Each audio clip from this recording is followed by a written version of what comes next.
L'un des passages que j'aime beaucoup, c'est dans Colossiens chapitre 1er. Nous voyons le verset 12 à 13 qui nous dit « Remerciez Dieu avec joie, lui qui nous a délivrés de la puissance du monde des ténèbres et qui nous a transférés dans le royaume de son Fils de lumière, là où nous prenons part à l'héritage avec tous les saints. » Donc, trois petites choses importantes pour lesquelles nous sommes appelés à remercier Dieu. Un, c'est tout simplement du fait que Dieu nous accorde un héritage par l'œuvre de Jésus-Christ à la croix de Golgotha. Du fait que nous avons cru en Jésus-Christ, nous devenons des héritiers de Dieu, co-héritiers avec Jésus-Christ. Tout ce qui est à Dieu, tout ce qui est à Christ, oui, voilà, nous en bénéficions, nous partageons toutes les bénédictions avec Jésus-Christ. La deuxième des choses tellement importante aussi est que Dieu nous a délivrés. En acceptant Jésus-Christ comme Seigneur et Sauveur, nous sommes délivrés de la puissance du monde des ténèbres. Nous savons que le monde dans lequel nous vivons, l'ennemi domine. Oui, il cause tellement du tort. Il sait que ses jours sont comptés. Comme nous dit 1 Jean au chapitre 5, que le monde entier est sous la puissance du malin.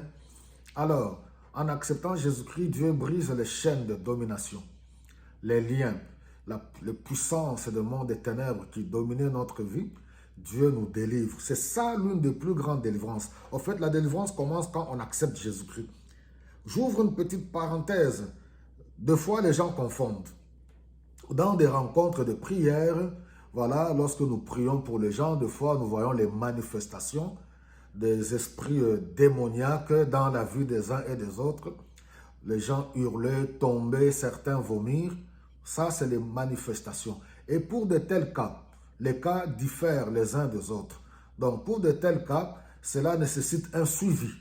Oui, nous prenons ces gens, voilà, nous les prenons en charge pour prier avec eux, les accompagnant, oui, pour les aider à grandir dans la foi, prier, à demeurer dans la sanctification, à connaître Jésus-Christ, à grandir dans les études des Saintes Écritures, et ainsi de suite.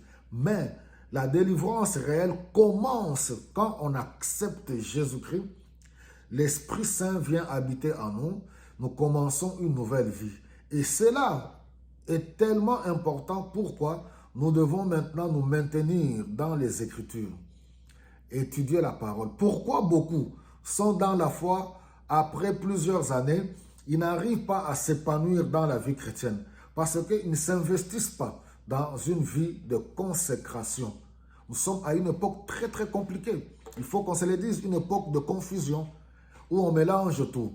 Je prends un exemple, je parle de ma communauté, vous voyez les mêmes personnes qui disent qu'ils aiment Jésus, qui vont à l'église, qui prient. Ils sont sincères à leur manière. Ils vont dans les concerts de nos frères chrétiens, voilà, tous ces concerts que vous voyez.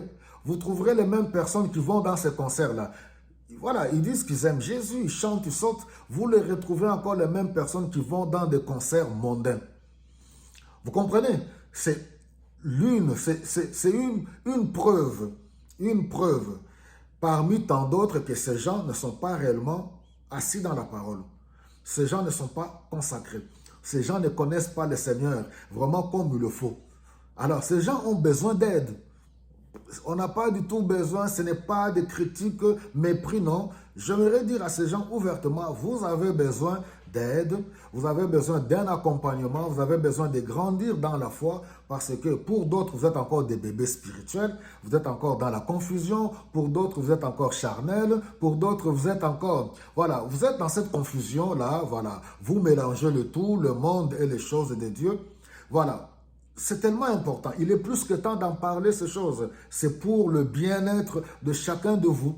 Parce qu'un vrai enfant de Dieu, quand on devient enfant de Dieu, nous connaissons cette délivrance, nous devenons de nouvelles créatures. Nous aimons la vie de Dieu, nous comprenons, on a le discernement. Au fur et à mesure, on grandit, on comprend quelle est la différence entre les choses de Dieu et les choses du monde. Et en même temps, l'une des raisons, le dernier point rapidement, c'est le pardon du péché.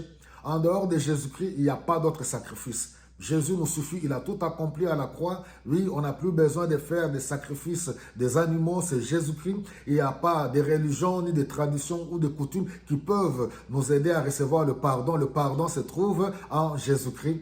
Que Dieu vous bénisse abondamment.